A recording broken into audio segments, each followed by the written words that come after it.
Ships on vigor of the waves are skimming, barren summits to the verdant plains. Each horizon is a new beginning, rise Eldraine. Far from the fjords and the ice-cold currents, raving soar over new frontiers, songs and sagas of a fate determined. All right, here we are. What is this, August 20th, 2023? The 15th episode. And our That's a very first. yeah. That's a nice one, actually. 15. That's a nice one. Yeah. And we have a guest. We do. Mr. Micah. All welcome. All three of us. I didn't hear you. What?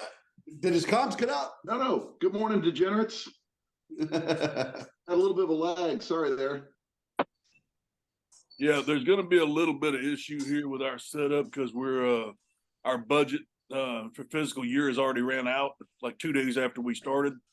So we're having to make do with the Taliban's got better shit than we do at this point. So we're just going to make do, but there's going to be some stepping on each other's traffic here. You know, our comms have just got a little delay, so we'll try and compensate for that a little bit. And I think Hawaii's got better talked shit than about we do.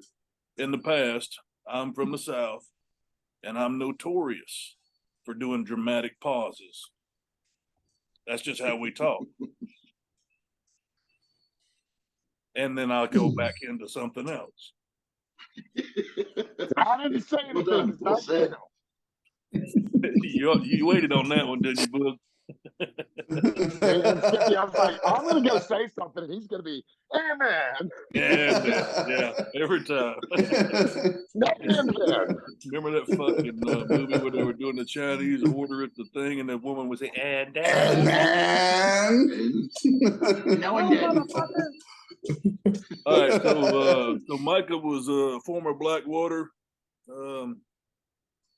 That's how we all know each other. Well, let's give a quick spiel real quick, Micah. Yeah. Break it down for us. All right, morning, gents. Thank you so much for having me on. This is going to be a lot of fun. I can already tell. No, it's not. We're going to torture you. No, not even a little bit. This is a raping, just so you know. Yeah, If well, we I'm prepared. Can we pause for a second? I'm getting a little shine there. You got a hat or no? Keep going. Better. Makeup. Sunglasses. Hand over. Yep, my BCG. I got to throw my BCGs, and I didn't wear my cover.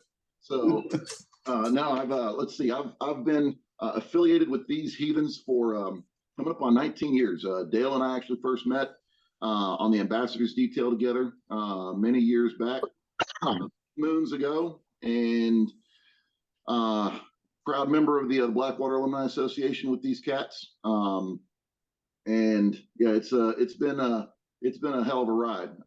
Looking forward to the next Blackwater reunion. Been to 3 reunions so far, and this next one is going to be fantastic. But a little bit of a roller coaster ride of kind of where I started versus where I'm at. And man, I'm super excited to be here. We're going to have a good time, man. And don't forget, Glad to have you. gotten verbal approval that at the next reunion there will be a Kumite. We were calling it Thunderdome. What the fuck? Well, we were going to call it Thunderdome. We couldn't get the licensing rights for Thunderdome. And plus, part of the specs, Amanda said we had to do it in pudding or Jello. I can't remember. So I don't know if we want to call it Thunderdome. You're my boy, Blue.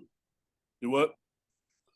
But we're going with pudding because right now Cosby's in jail and we might be able to slip in some Mickeys. So yeah. And the Kumite is more of a tryout for the Thunderdome because Thunderdome is the post-apocalyptic compound. Yes.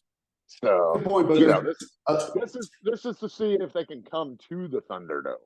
During the zombie apocalypse, all disputes will be settled in the Thunderdome. So if you're a pussy, you better want to Two man into one man. it's a process. Yeah, it's a process. We're working our way through that. So you started out on the ambassador's detail. That'll happen with them. Started out on the ambassador's detail with B-Dub. Well, start over when you start over with your military career. Let's start there. What you can. Now I know you did Sure, sure. So I know you did a little secret squirrel shit in there too. So I mean, you gotta, but just kind of get us up to speed with what you can. sure, no worries. So yeah, I started off in the Marine Corps back in '97. However, I spent a very small amount of time in the Marine Corps. I got hurt while I was in boot camp at Parris Island, and almost got an Article 92, arguing with the doc, who was made the decision that they're going to go ahead and let me go. And it was one of those situations of, well, sir, this recruit appreciates the offer, but this recruit would like to stay.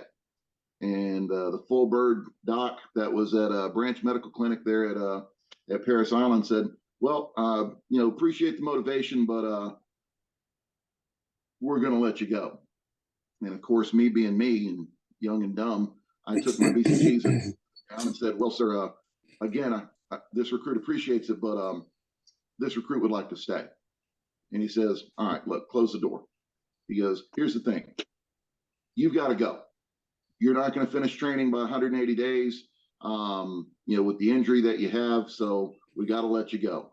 And if you argue with me one more time, I'm going to write your ass up Article 92. Do you understand? No. Yes, sir. And, clicked my heels, saluted smartly, and, about faced and walked out. So started at Parris Island. Unfortunately, did not finish, so I did not earn my EGA. Came back to Texas, hung my head down low, and I said, you know what?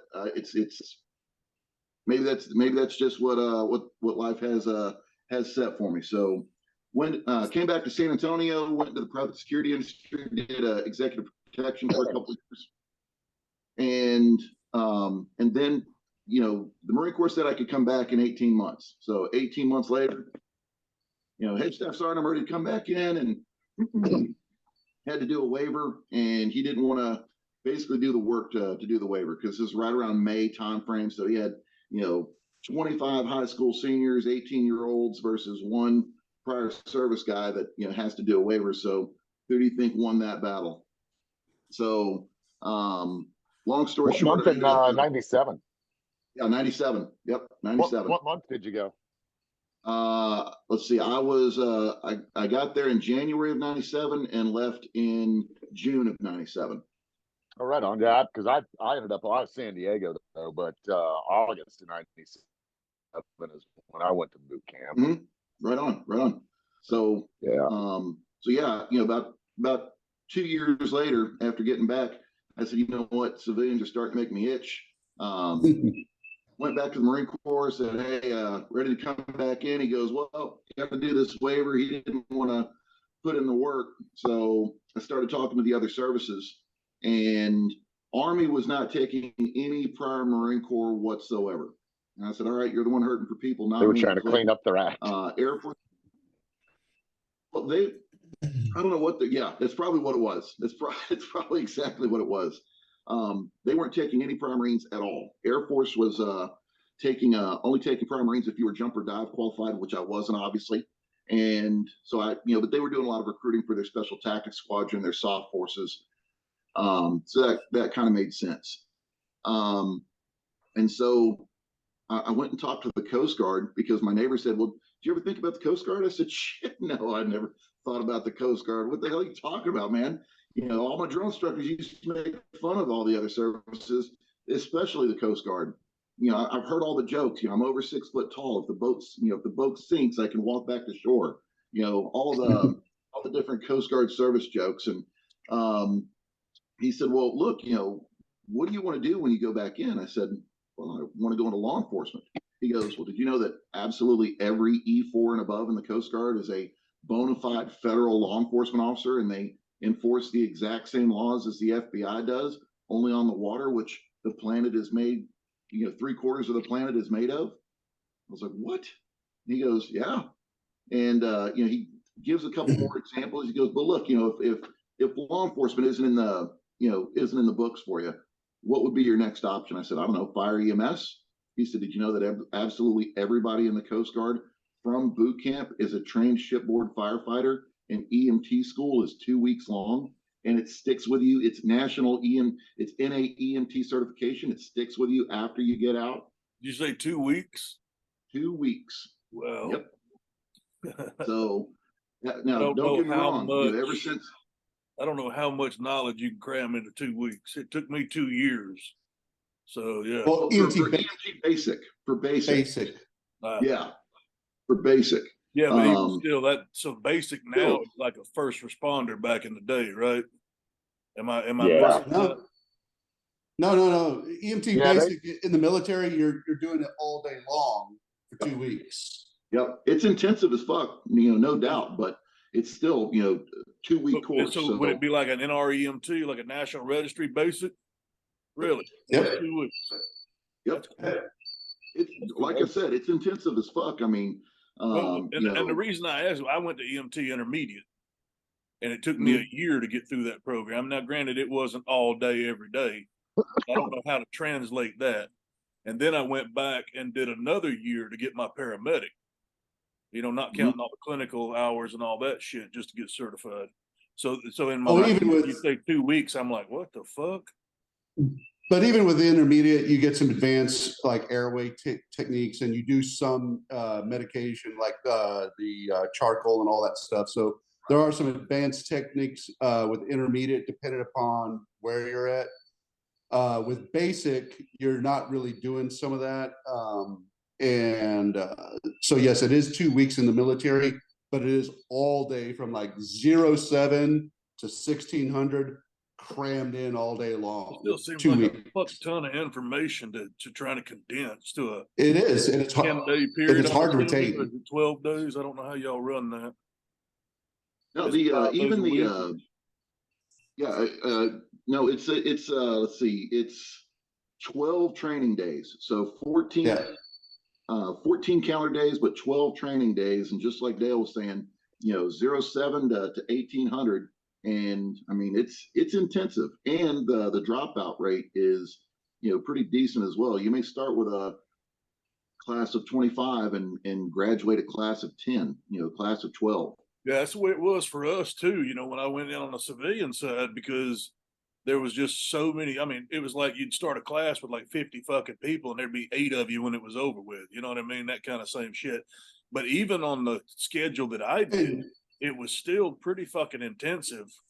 You know what I mean? Even doing 3 or 4 days a week, whatever it was, I don't even remember now, because that was I went to EMT school in 1995, I think. So goddamn, that's almost 30 fucking years ago. Well, you're welcome. And I went through EMT school in '97 in Hawaii, and I'll tell you, just real quick, I almost failed that test, and it wasn't because I didn't know medicine. It was almost because, well, the thing people don't know is that they give you 3 possible right answers, and then one wrong, one that's obviously, that's obviously wrong. And the way my mind works, I can justify those 3 answers to you. Right. Oh yeah, easily. But the thing is, you got to go by Department of Transportation's right answer. And when you've been practicing medicine like I was already for the military, you get away with a lot of shit that you're not supposed to by the Department of Transportation at that level. Fucking shit we did overseas, man, when we were running this docks. You know what I mean? God damn. My wife. And that's what I'm saying now, because she's a nurse practitioner with her own practice. Right. So when I took that test, I got a 77, and I think you had to pass with a 75, if I remember correctly. So I barely passed. I was like, holy shit, this is a tough test. So anyways, go ahead, Micah. Well, I mean, you're hitting on all the right points, because, with EMT, with DOT standard versus, military standard, and even, the different states, because Texas is a deferred practice state.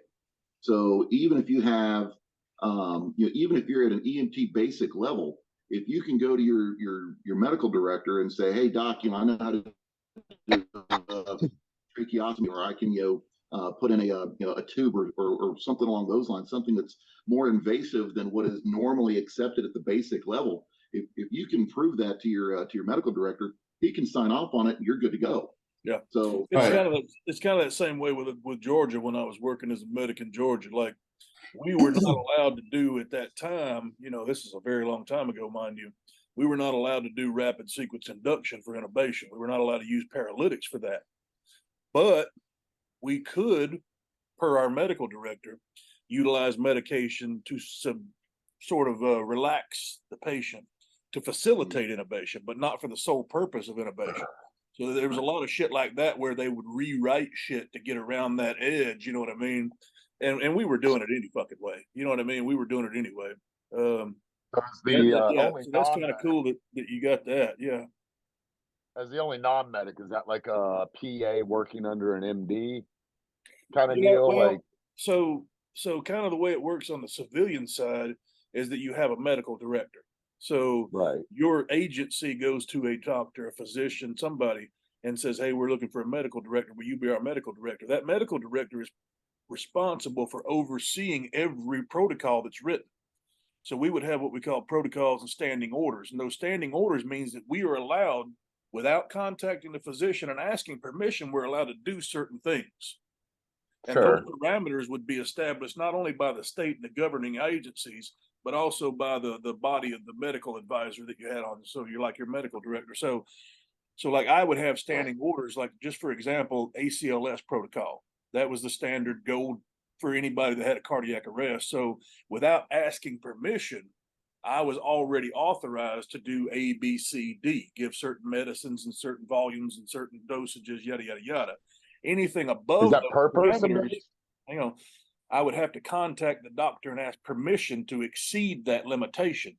Standing orders negated my need to contact him for that next step. In other words, if I wanted to give a third dose of something that wasn't in the standard, I would have to call the doctor, or he would have to have a standing order written protocol for that scenario. And so that's kind of so in that may be a little more than what you were asking, but that's basically the gist of it. Yeah. So I mean, yeah. So just for me to stay on track, I mean, so my neighbor's telling me all this, and I'm like, oh, well, okay. He goes, but look, don't take my word for it. Let's, there's a recruiter here in San Antonio. Oddly enough, he goes, let's go talk to him, and just tell him not to feed you a line of shit, and let's just see what he has to say. And so we did. So I walked. I remember this. Say again. Recruiters are notoriously honest. So that's what I was expecting. That's exactly what I was expecting, was to walk in and him tell me, promise me the world and whatnot. But it was the exact opposite experience, actually. So my neighbor and I, we walk into the recruiter's office here in San Antonio, and no shit, my recruiter's got this. He's got his TV up in the corner of the room, hanging from the ceiling. He's got his feet kicked up on the desk with his hands behind his back watching TV. And the fucker doesn't even break pose. When I come in, I'm like, hey, excuse me, I'm looking to get some information. Don't feed me a line of shit. Just answer my questions. And he goes, look, bro, the U.S. Coast Guard is smaller than the New York City Police Department. I don't have any quotas to fill. All I do is answer questions. What do you want to know?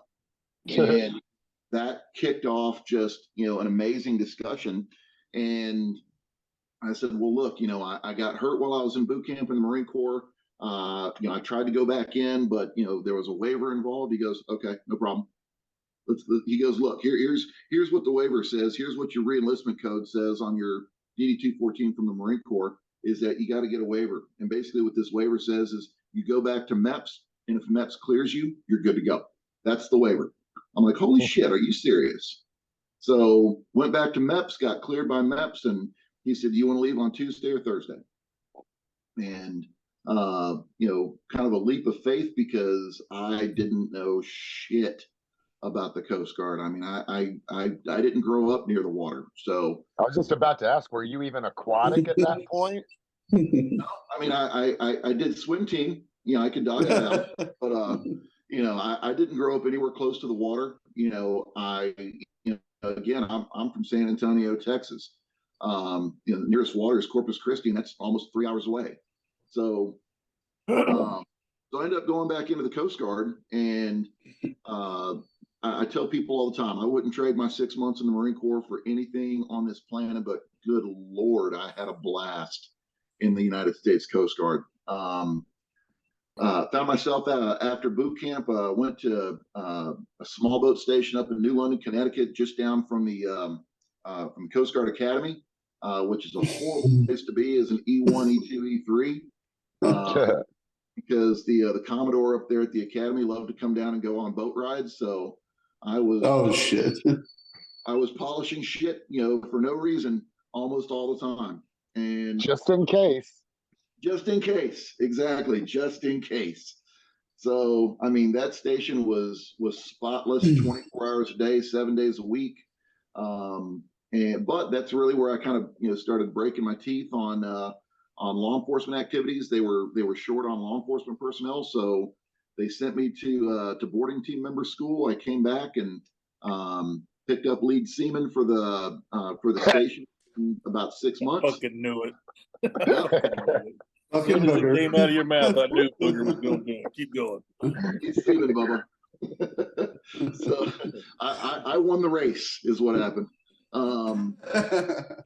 all did. That's how we got here. That's how we all got here. We're all lead seamen, right? Right. We're all winners. I think I was born in or cultured in a petri dish or something. I'm not sure. Well, I mean, Booger's already, claimed chief retard. So, I mean, well, hell, he also claimed to be an alien. You have not proved me wrong. Yeah, I was just about to say, I'm not sure we can prove that he's not. So, long story short, I did my time in the Coast Guard. 9/11 kicked off while I was in, so I was right time, right place, wrong time, wrong place, depending on how you looked at it. And the Coast Guard's mission just completely took a parallel track to what it was doing. Everything stopped. They changed almost completely changed the concept of Coast Guard operations, simply because the Coast Guard had a lot of congressional authority that nobody really knew of or knew how to take advantage of it. And then when 9/11 happened and things started shifting domestically, and all of a sudden people started realizing, well, let me rephrase, the public and those that represent the public started saying, oh my gosh, we are targets of terrorism and things along those lines. How do we protect the homeland? Well, you've got this branch of the armed forces over here that is 100% part of the military, as per federal law, 100% part of the military, but it's also 100% a federal law enforcement agency. Posse Comitatus does not apply to the United States Coast Guard. Posse Comitatus. So the Posse Comitatus Act of, I believe, 1874, passed by President Ulysses S. Grant, basically restricts DoD forces from being used in a law enforcement capacity in a domestic scenario. So now DoD forces and DoD assets can be utilized to support certain DoD assets, and forces can be utilized to support law enforcement activities, but they can't be used specifically for law enforcement activities. So yeah, they have to be attached to a law enforcement agency, correct? Right, sort of like this National Guard giving a hand to Washington, D.C., yada, yada, whatever. Well, so that's actually a different scenario, but I'll come back to that. But to kind of give a more realistic scenario is, let's go back to the DC snipers. They were freaking out because this sniper was basically setting up on on the highways and sniping people from the highways, and they're like, look, we don't know what we're looking for. So the military said, well, look, we can help you out with satellite coverage and this and that. And I remember the interview. There was like 3 or 4 news agencies that were interviewing either a colonel or something along those lines, talking about the capability. And they said, well, how accurate are these satellites that you're going to help with locating the DC snipers? And the colonel looks at her and says, "See that rock next to your foot? You want a picture of it?" And and so we were able to utilize DoD assets, satellite coverage and different support functions to assist in that law enforcement activity. But they couldn't be specifically. Would that be just like not necessarily the personnel as much as the equipment, kind of like what we're doing towards? Yeah, well, the equipment and the personnel that operate the equipment. So, but not like direct action kind of stuff. I'm trying to weed through this a little bit from an outside perspective. You know what I mean? Yeah, no worries. So, but to get back to the National Guard example, go ahead. I was going to say, didn't the Patriot Act pretty much circumnavigate all of that anyhow once that went into place? Absolutely, to a certain extent, and when I say certain extent, to a significant extent, for a short period of time, and then, but a lot of things started becoming commonplace that they just extended those protocols. The ambiguity of it was written with just left it wide open for exactly. That's a whole different story. Right, yeah.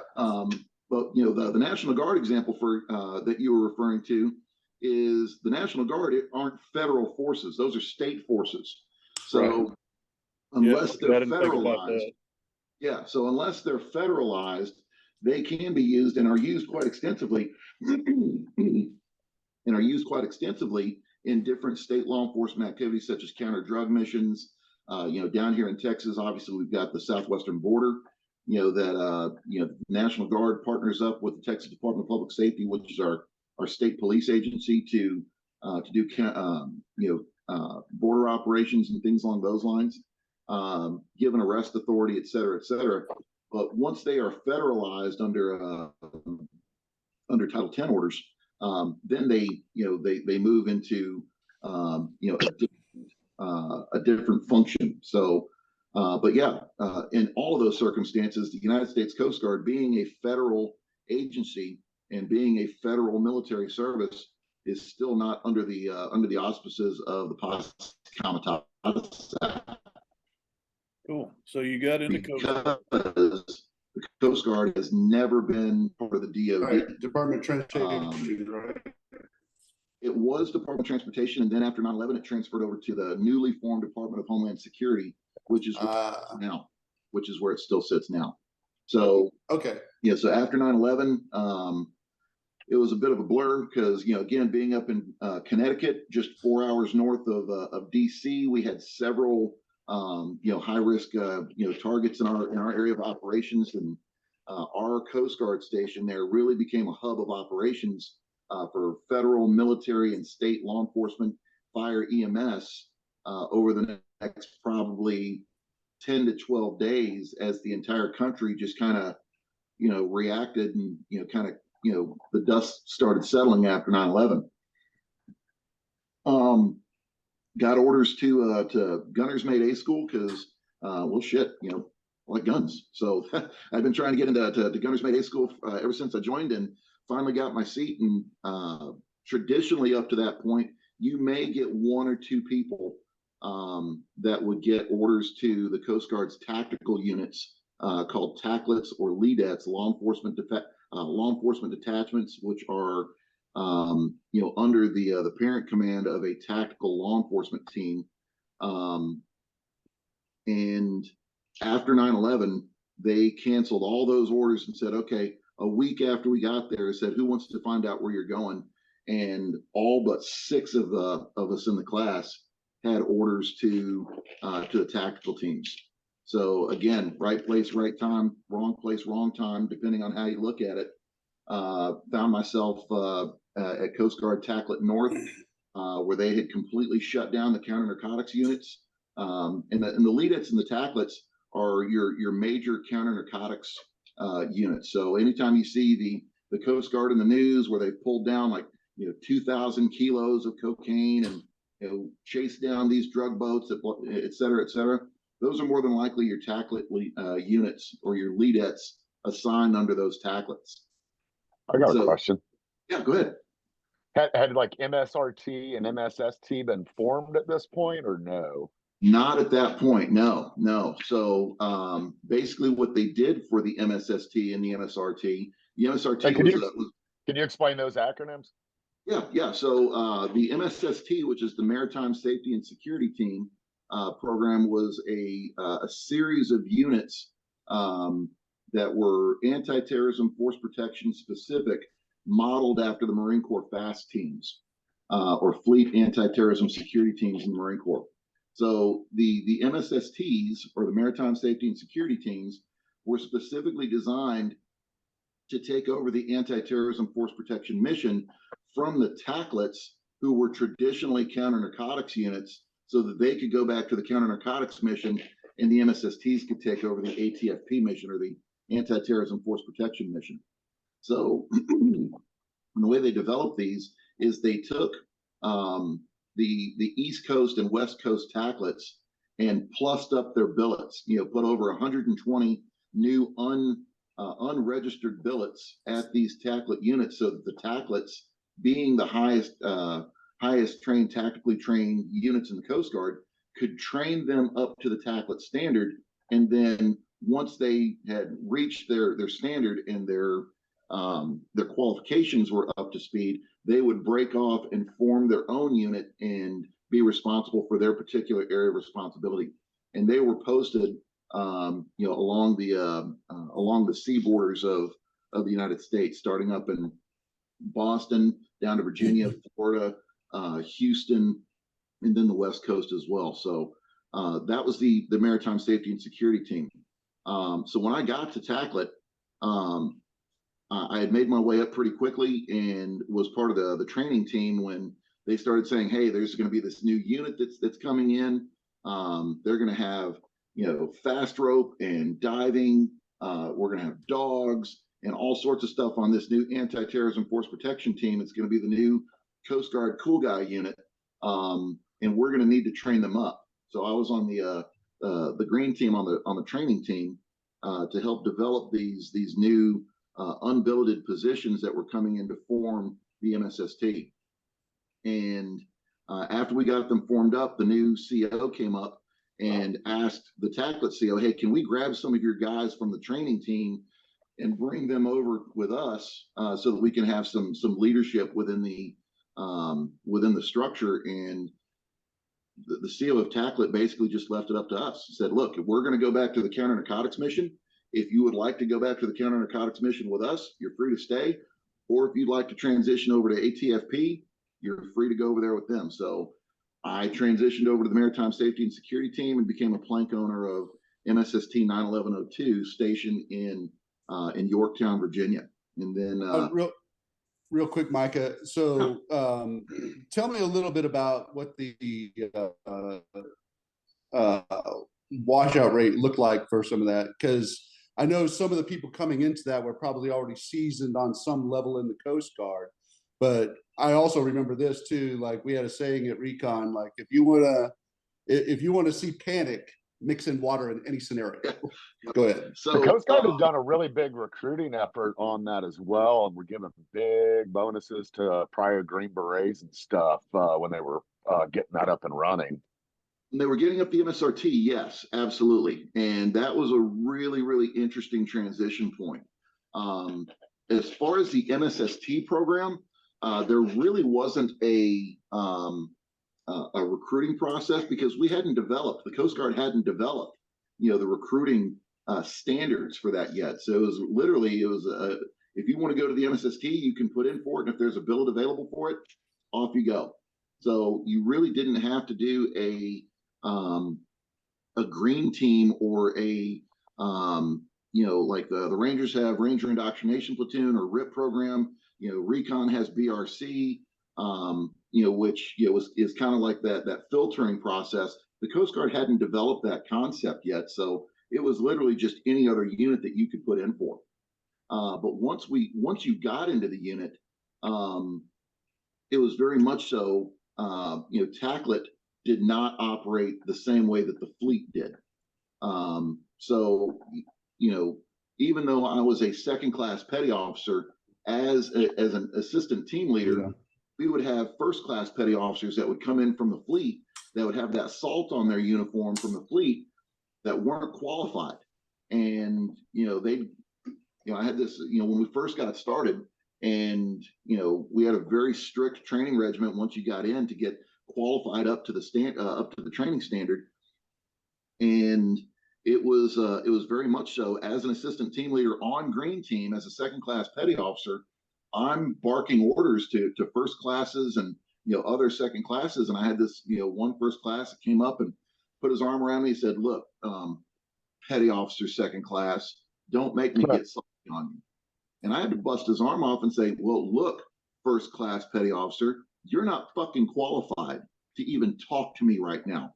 Get your ass back over there and start getting back into the training op." And our team leader and our officers in charge who came from the tacklet side were like, "Hey, first class, get your ass back in formation, just like he told you to. You're not qualified yet." And it was very much so less rank as much as it was qualification. Right. So we developed the capability with the MSST for about 2.5 years. And once we got the qualifications, we went out to Camp Lejeune on what we called our IST training, initial stand-up training. Worked with 2nd SOTG. You didn't drink the water, did you? Again? You didn't drink the water, did you? Maybe. Maybe. I think I did. I think that's why it came out so fantastic. I'll send Was you a that link. working with? I'll send you a link of a guy to come call and talk to. Yeah, I linked to a guy I know. Was that working with coastal riverine and stuff down there? Yeah, so the Coast Guard, right next to the Marine Corps Special Operations Training Group, the Coast Guard has its sister unit called it used to be called the PSU, or the Port Security Unit Training Detachment, but has since changed their name to the Coast Guard's Special Missions Training Center. And they're the ones that do a lot of the work with developing the advanced tactical capabilities for your forward deployed port security units, which do a lot of anti-terrorism force protection, developing entry control points, a lot of maritime operations, tactical coxswains, for operating some of the faster vessels and fast response vessels. So we went through initial stand-up training out at Camp Lejeune. And then almost immediately we were tasked out just to several different commands. So we were, our op tempo, for the next probably 2.5 years was 207 to 300 days deployed, just all over the place to different commands, needing additional assistance with the capabilities we had, because at that point we were the only Coast Guard units who had advanced capabilities in radiological detection, and we had O2 sensors that we had, personal O2 sensors that we used to assist in doing our ship inspections and searching for weapons of mass destruction and things along those lines. And we had a couple of scenarios that were pretty hair raising. So after we developed that, over the next 2.5 years, one of the old tacklet officers comes down and he says, "Okay, guys, we're gonna take the in-port anti-terrorism force protection team, the one that's not deployed right now, and the in-port tactical team from the leadet, and we're going to go do these drills out on the water for the next few days. And we don't want you to show off or anything. We just want to get a clear picture of what the Coast Guard training has provided for you." He goes, "I'm going to bring a bunch of people with me, and that's all. We're going to set you through these scenarios for the next few days." And so at the end of that, he said, "Okay, if anybody took any pictures of my contractors, I either need, if it's a digital camera, because this is still back when we had 35 mils. He said, if it's a digital camera, I need you to delete the picture in front of me. And if it's, unfortunately, if it's 35 mil, I need you to pull the film." He goes, "Because you cannot have any pictures of my contractors." He said, "Okay, guys, here's what's going on." And he said, the Secretary of Homeland Security, Tom Ridge, the first secretary, has said he wants to start a no bullshit counterterrorism special operations capability within the Department of Homeland Security. And we have been tasked, the Coast Guard has been tasked with developing that capability. So essentially what they did was they took the import or the Tactical Law Enforcement Team North and the MSST 91102 decommissioned those two units, merged them together, put us through about 9.5 months of pipeline training, and then recommissioned us as the MSRT. So that was the development of the MSRT. And essentially what happened with that pipeline training is, Secretary Ridge said, I want them to have all the same capabilities as our DoD soft forces. So make it happen. And understanding that there is that the Coast Guard is a highly, highly political organization. You have a lot of people that have been in the Coast Guard for a long time from the Vietnam era up to that point that joined the Coast Guard specifically so they didn't get recruited to go to Vietnam. So a lot of really left-leaning, anti-war, anti-violence, type people. And as they made their way through, say again. So basically me. So yeah, exactly. A lot of people like us, non-meat eaters like us. Tiptoeing around. Exactly. So as they made their way up the rank structure in the Coast Guard, now by the time we get to where we're at, 30 years down the road, those anti-war, peace-loving, degenerates are now at senior levels of command. 07, 08, 09, command master chiefs of the Coast Guard, et cetera, et cetera. And so there was a really strong pushback when we started the MSRT from several people that were referring to it as the MSRT experiment. For example, the vice admiral in charge of the region that our command was in, we were doing a dog and pony show for JSOC because JSOC was interested in our capabilities. So we did a dog and pony show for JSOC, and after we went through the shoot house and after we did our after we played our game and did our due, all of a sudden the vice admiral, who was strongly against us, comes down and says, "Okay, everybody get in formation. Everybody develop. Get in formation." He didn't even know what fall in means. Get in formation. Get in formation.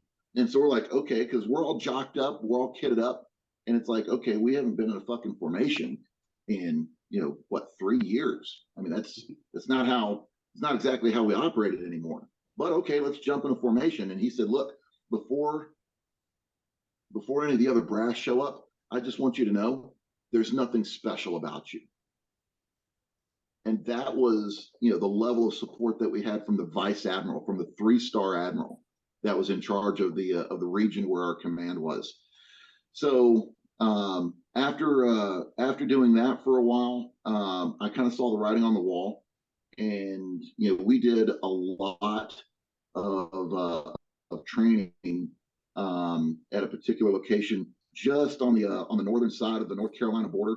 Virginia, North Carolina border. There's this big training facility in that area that we did a lot of training at. And when I saw the writing on the wall, after training one day, I said, "Hey, I'll catch up with you guys later." Talk to one of the guys that was out there. I don't know if Mark Irish rings a bell with anybody, but yep. So went and talked to Mark. I'm like, "Hey, look, man, I'm getting ready to get out. You got anything, maybe just like an adjunct firearms instructor position or something like that?"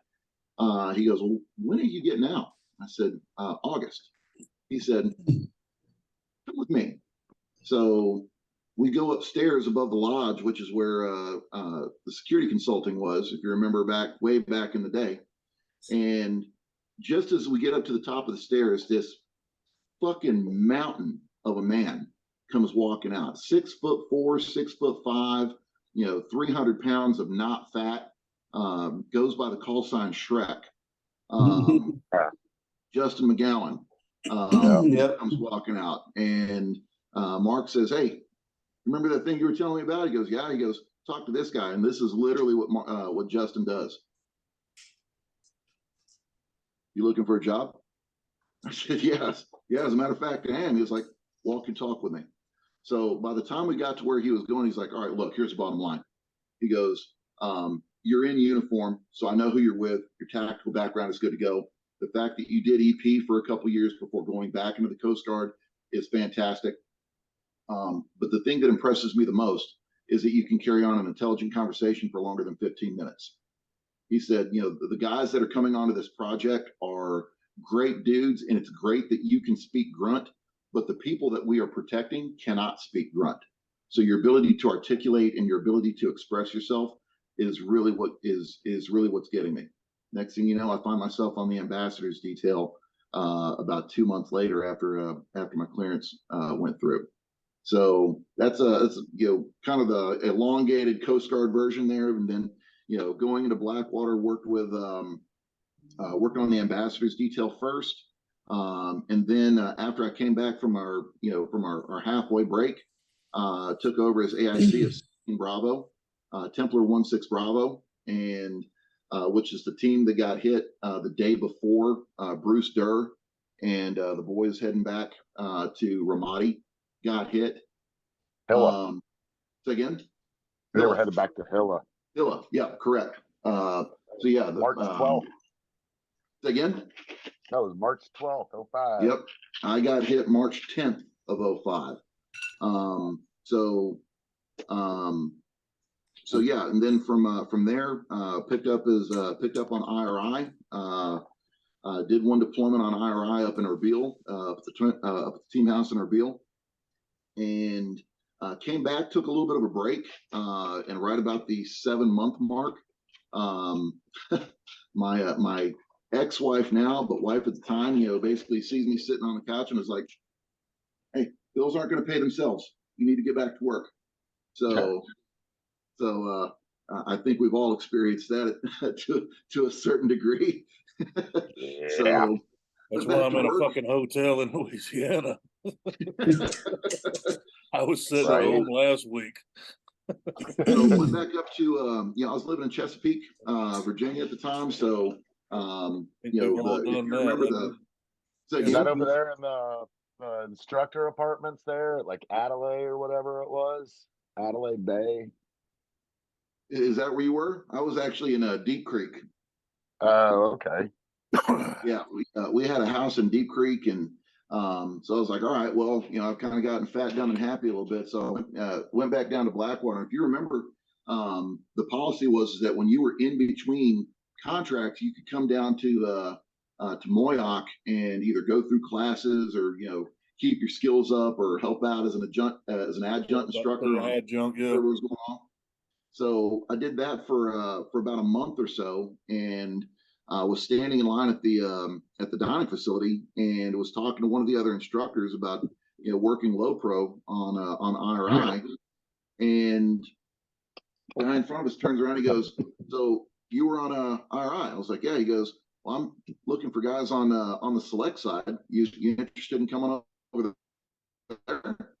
Well, yeah, sure. So I can't remember what Paul's last name was, but his name was Paul. He was the PM over the select contract. So that's how I picked up on select, and was on that detail for as my last deployment with B-Dub, because the new guy that came in after Paul left, there was some drama concerning Paul's departure. He was accused of trying to bring guys with him over to the new program and the new company that he had picked up with.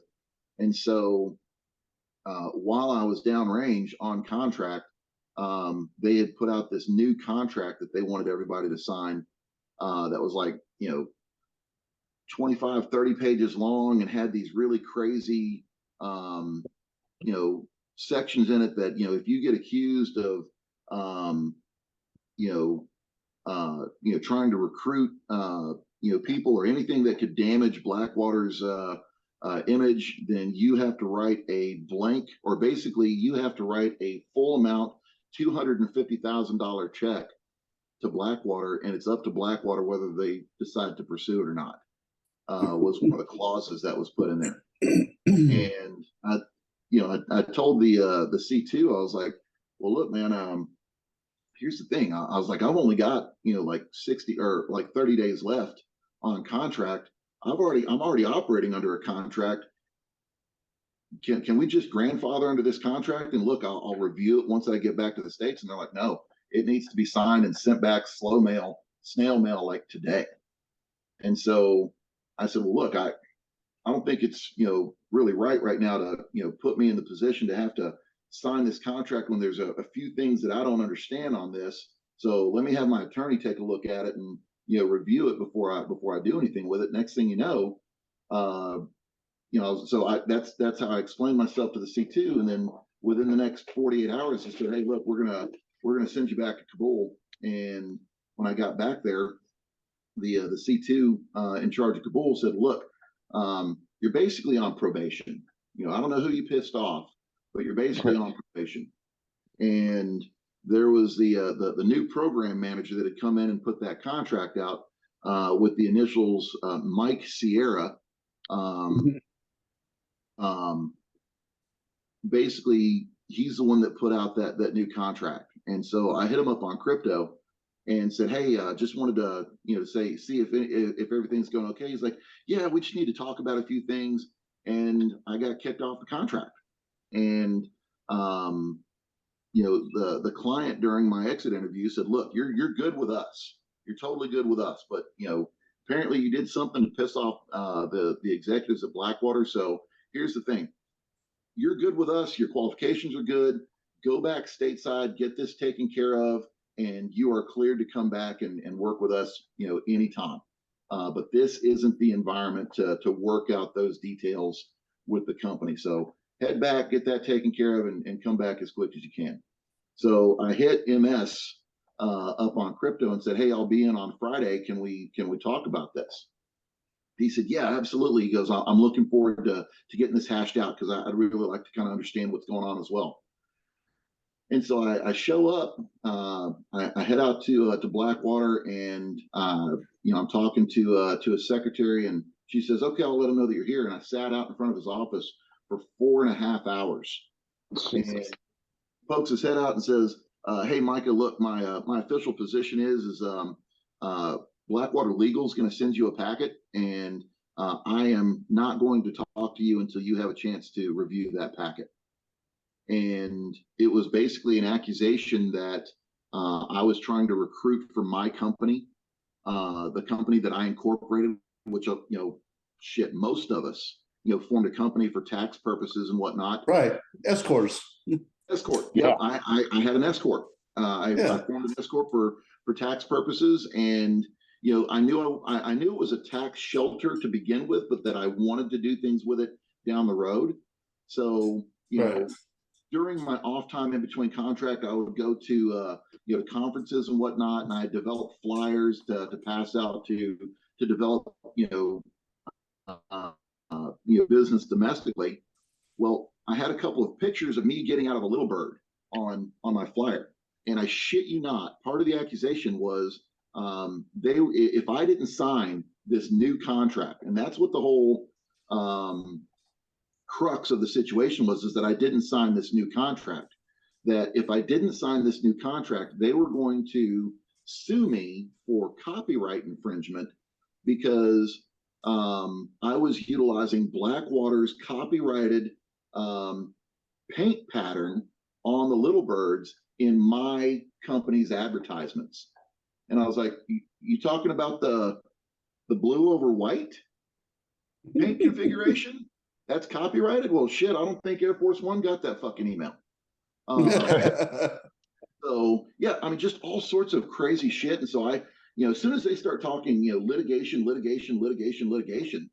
I send it to my attorney. I'm like, look, I don't know what the fuck is going on here. And she said, well, this is really weird because everything in this letter is talking, litigation, but everything in your contract is mediation. So she goes, this looks like a whole bunch of saber rattling to me. I was like, okay, well, what do I need to do?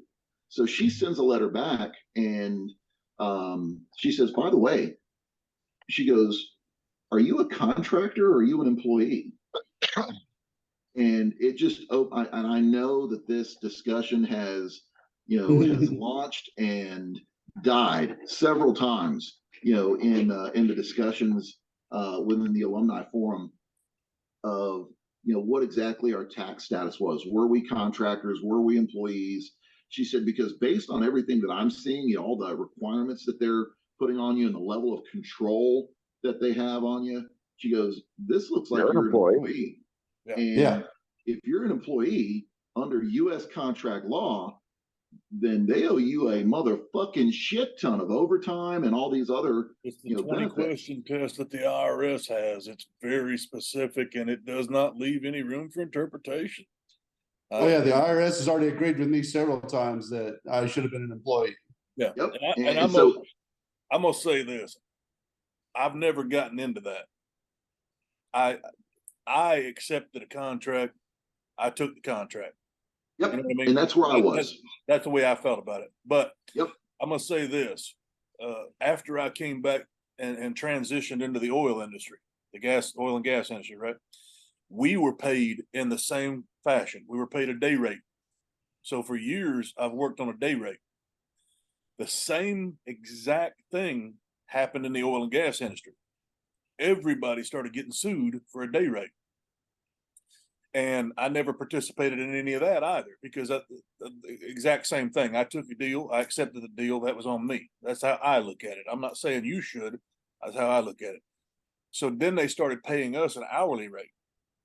So right now, I make an hourly rate on my contract, but I get paid 7 days a week, 12 hours a day at that day rate, that hourly rate. So I'm still getting a fucking day rate. They just found a loophole to work through it. And the funny thing is they think that loophole is going to protect them, but they're setting themselves up for the same level of failure that transpired in the last thing. You know what I mean? Because they're still doing the exact same shit. You know what I mean? So, but anyway, sorry, but I say that because a lot of people listening may not understand that we were paid a day rate. We did not get overtime. We did not get the same things that everybody else got. And that created a lot of controversy because of our tax status and because of all the other things. We weren't paid in a normal capacity. And companies were basically scapegoating their liabilities and putting a lot of that shit on us as individuals. You know, I think your internet got sketchy there, Liddy. You froze up for a second. Froze up for a bit. Shocking. Yeah. Hopefully on my end it made sense because it's recording onto my computer. So I don't think there was a cessation of the conversation on my side. But my point is that a lot of people witnessing this might not understand how that financial status affected us individually, because I don't know how many people I've talked to over the years that say, oh, well, y'all didn't have to pay taxes, did you? That was pretty cool. I'm like, don't think you understand how that worked. Right. But anyway, sorry, didn't mean to interrupt you. Just trying to clarify. So no, of course. So yeah, my attorney's looking at this and saying, look, because just like you said, at the time there was that 17-point checklist that the IRS put out. And the thing is that Blackwater actually owned like 17 points. And according to the attorney, she said, really, they only have to demonstrate one. If they have one of those 17, then they could technically be identified as your employer and you an employee, because of the fact that, number one, they controlled everything about our movements, our schedules, everything. Schedules, how we dress, uniform, the equipment we use. Yep. So I went through DS Class 3 on the WIPS program, and I never saw the Coast Guard the Contractor's Handbook, the Blackwater Contractor's Handbook that came down a little bit after me, because I never got so I never saw that, but I had heard of it, down the line. So she's looking at this saying, okay, so are you a contractor or an employee? And I was of the same mindset. This is what the contract said. This is what I agreed to. This is what I'm going to abide by. Same thing with when we got blown up.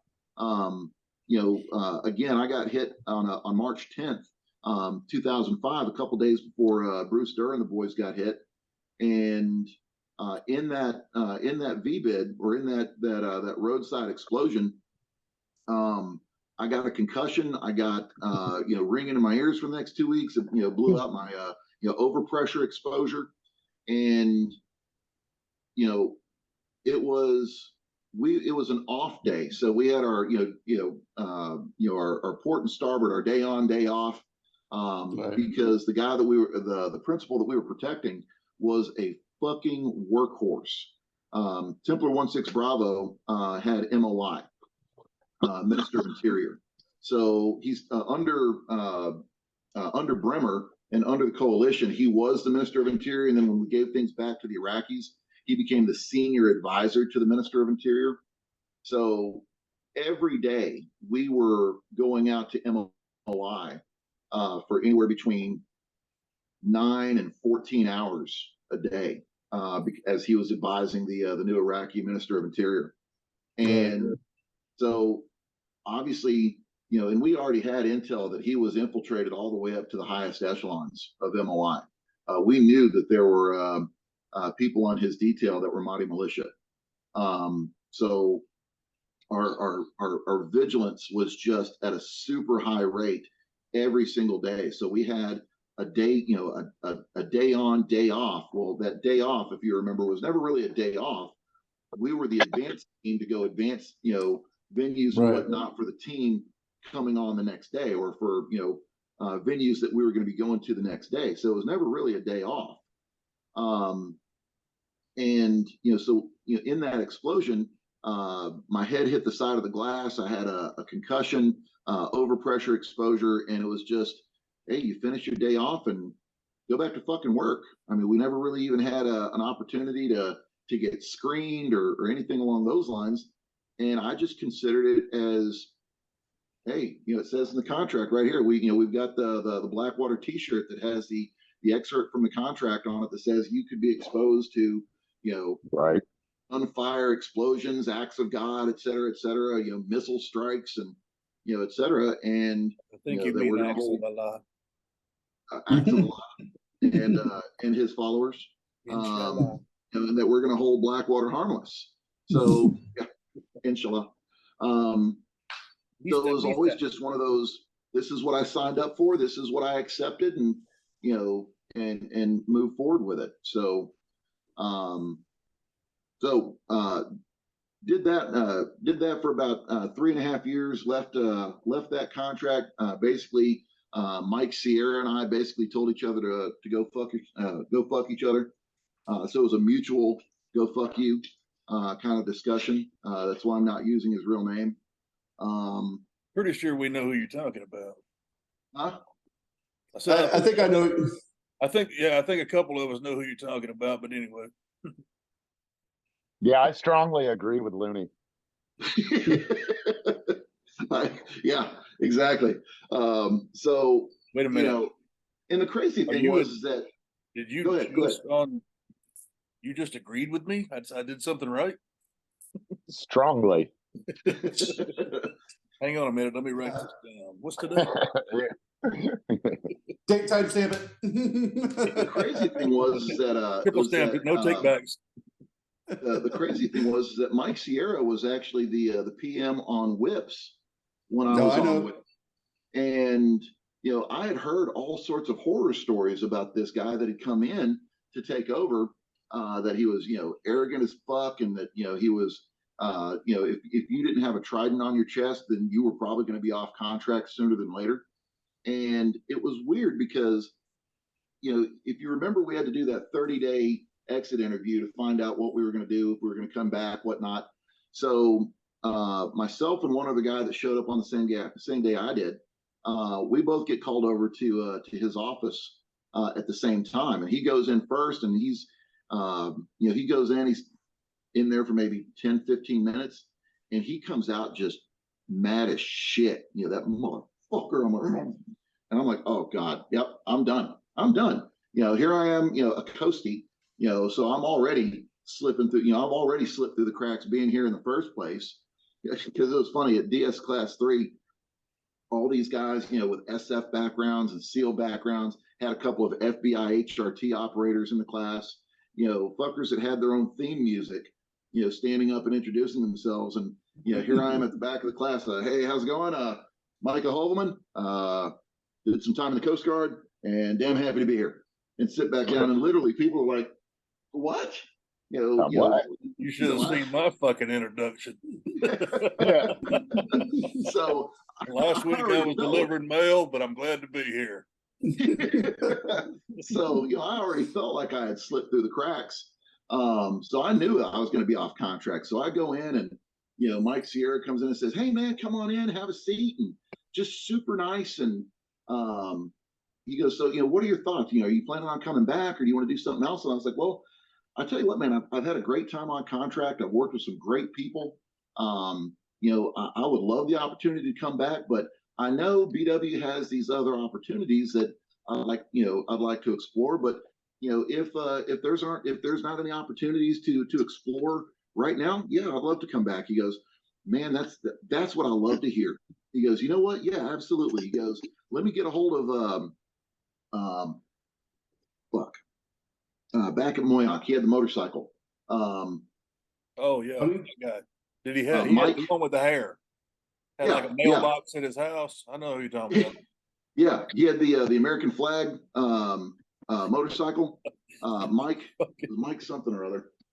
He basically ran Blackwater's non-State Department contractors.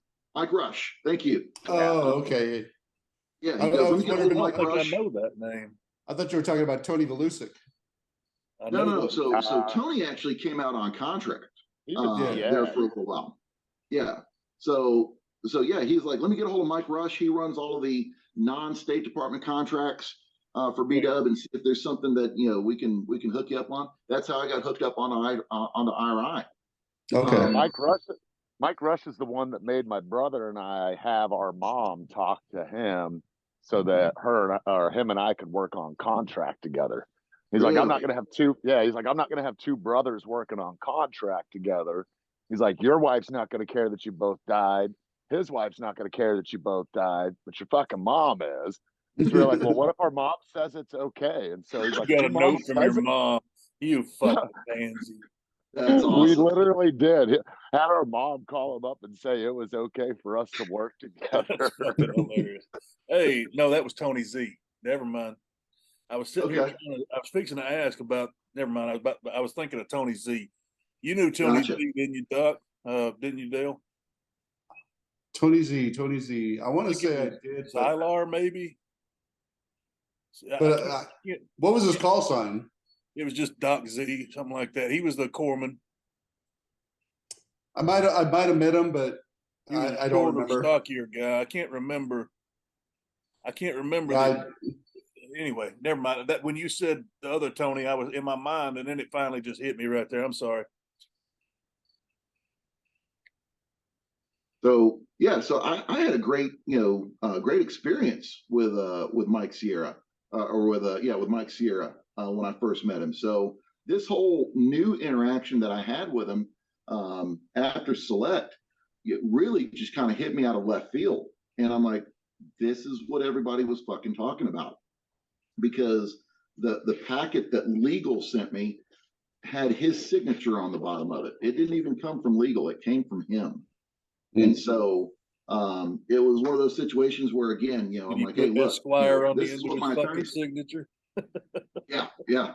So it was, like I said, so ending that it was kind of emotional, because I think we can all agree that working for BW, working under the paw, we worked with some of the most professional badasses on the planet at the level that we worked at.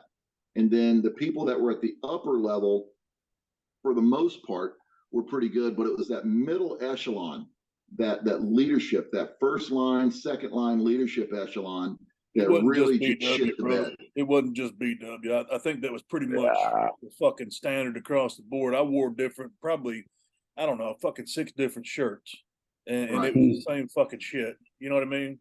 There was always like people that were you could tell you could tell that they always were that they had some kind of insecurity. Well, it was there were the middles seemed to be they were more like the folks that the upper level knew and they were going to be yes men to a degree. So they were put in that middle level position because they would, carry their voice, if you will. And I knew so and so back in the teens or whatever. Right. And they weren't good at doing the fucking ground pounding anymore. No. Right.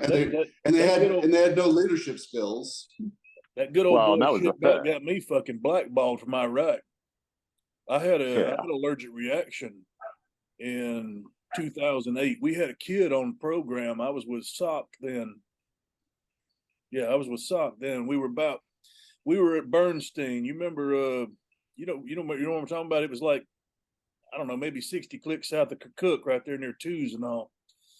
And we had a fucking kid on the program. I can't remember his name now, but he was young. He was 20 something years old, and he'd be out on the fucking range.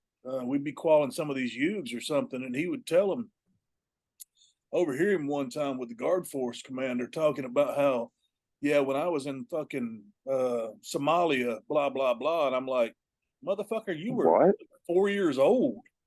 Yeah, you ain't old enough. But the CO on that contract there or on that site loved this kid. Fucking loved this kid. And so one day I have an allergic reaction. And I'd been working with the TMC, you know what I mean? We worked in unison together. So they're docking up me. I mean, we were constantly together, you know what I mean? And backfilling them and shit. So I have this allergic reaction and he starts treating me. Well, they wound up putting 4 fucking bags of fluid in me, wind up damn near putting the pneumatic trousers on me because I was crashing. Got me under a blanket shit. They call medevac in for me. So they're going out to the flight line and this kid comes running up and I still got my sidearm, which was a SIG. And I didn't have a hot round. I already downloaded, but it's still in my thigh rig. He's like, I'll take he was the S4 too. He's like, hand me your sidearm. I'll turn it in while you're gone on the medevac. So I start to reach for it. He reaches down and removes my sidearm himself. I didn't even touch it. As they're taking me to the fucking helo, 2 rounds pop. This guy cleared the fucking weapon with his finger on the trigger. So he snatches a slide back and dumps 2 fucking rounds, and they're hitting the fucking tarmac as they're taking me to the chopper. So when I get back from Kirkuk, I had to write an incident report about this because the CO calls me in. He's like, why did you give this guy a fucking round in the weapon? I was like, well, number 1, I didn't give him the fucking weapon. And number 2, there wasn't a round in the fucking chamber. So I write up a report. The whole thing smokes over. No big deal. Everything's cool. This guy gets no trouble whatsoever. I rotate back and I'm out in Mendon doing some more paperwork, doing admin shit for the next contract. They come in there and pull me out of the fucking meeting and tell me I'm done. I'm getting fucking 86th because the report that came out from the CO blamed the whole fucking thing on me as an ND. And I had to jump through a fucking ton of goddamn hoops to unfuck that mess. But we finally got it unfucked and he wound up getting his shit pushed in pretty hard. But yeah, they about fucked me on that good old boy bullshit. And that's, as contractors, we were kind of our own worst enemy. Not only did, did you have just jealousy galore, all over the place, but, we perfected the practice of fuck up, move up. There was a couple of, situations, even under the paw where, we had a guy that showed up, first at the residence, at the Ambo's residence. And then he came to work on one of the other details, and he ended up rolling a vehicle. And he was. I think I remember hearing about that. Yeah, so he was making all sorts of crazy claims as far as what his background was, and but even if we brought it up, it was one of those situations of well, we can't get rid of him because then we don't get paid for having a guy on the ground. We're supposed to have X number of guys on the ground. So even if you fuck up, okay, well, let's take him off a team. Well, where are we going to put him? Well, they made him the manager of the man camp. Yeah. And so next thing you know, you've got, a new contract that comes down, and they're like, okay, well, we need leadership on this new contract. Well, look, we've got this guy that's a manager, and all he's doing is greeting people coming into the man camp. Let's make him the PM of this new fucking contract. So again, fuck up, move up, and it's like, what the fuck is going on here? Dude, we had, when I took that gig in North Dakota, right after I got put back together, and we were up in North Dakota, first time I've been around the gas and oil, and we're doing security for that Dakota access line. Mm-hmm. You know who the PM was, and you know who his two was. You know what I mean? His 2IC was our good friend, Mr. Fuck Up Nate Shitbag. Ned Eagleson and Brian Masterfini. Yeah, I'll say his name because he's a fucking scumbag piece of shit, and I'm still gonna get his teeth. But anyway, they brought one of their buddies up there, and I never met this cat before. So we're out on a fucking site one day, and there's like protesters, and we have to unfuck this situation. Well, when it's all done and everybody's clearing out, all the head shed and everybody's standing there. And me and one of the guys from Ranger Bat, I'm not gonna call his name, we're standing there because we were pretty good buddies at that time, still are actually. I didn't mean it to sound like it was a former friendship. We're still friends. But anyway, he and I are standing there bullshitting, and these two buddies of Brian decide they're going to have a quick draw competition on the fucking site with the goddamn head shed and the clients there. And they start skinning fucking leather. Nice.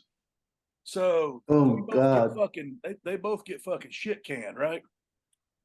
So a couple weeks later, fucking Brian comes up and he's like, "Hey man, this guy really needs his job back. How do y'all feel about me bringing him back?" I'm like, "Oh, are you fucking shitting me? The guy was a fucking shitbag."